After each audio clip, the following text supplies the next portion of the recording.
Vous êtes sur RTL.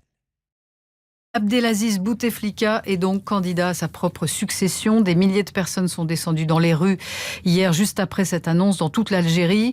La promesse d'un 5e mandat qu'il s'est engagé lui-même à abréger n'a pas désamorcé les protestataires, d'autant que Bouteflika, 82 ans, est soigné à Genève et que son état de santé, Béatrice Hadjadj, est finalement le secret le mieux gardé de l'Algérie. Au point qu'il n'a pas été capable de venir lui-même à Alger déposer son dossier de candidature hier, puisqu'il est toujours hospitalisé à Genève. Depuis son accident vasculaire cérébral en 2013 d'ailleurs, où il était resté alité 80 jours à Paris au Val-de-Grâce. Abdelaziz Bouteflika est sur un fauteuil roulant dans ses rares apparitions publiques, 5 environ en 7 ans.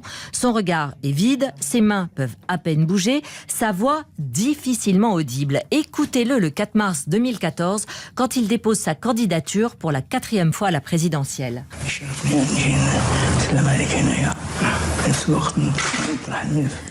Depuis, il a pris une fois brièvement la parole en avril 2014 pour remercier l'armée et ses électeurs de l'avoir réélu. Les diplomates français qui ont pu le voir racontent que le président Bouteflika parle avec un micro devant la bouche relié à des enceintes pour qu'on puisse deviner ses paroles très faibles. Et encore, il s'agit surtout d'un monologue sur l'histoire. D'autres témoignages racontent qu'il ne peut soutenir son attention plus de 30 minutes de suite. Le code électoral prévoit que le candidat à la présidentielle doit déposer un certificat médical pour attester de sa bonne santé. Son hospitalisation prouve une fois de plus que ce n'est pas le cas.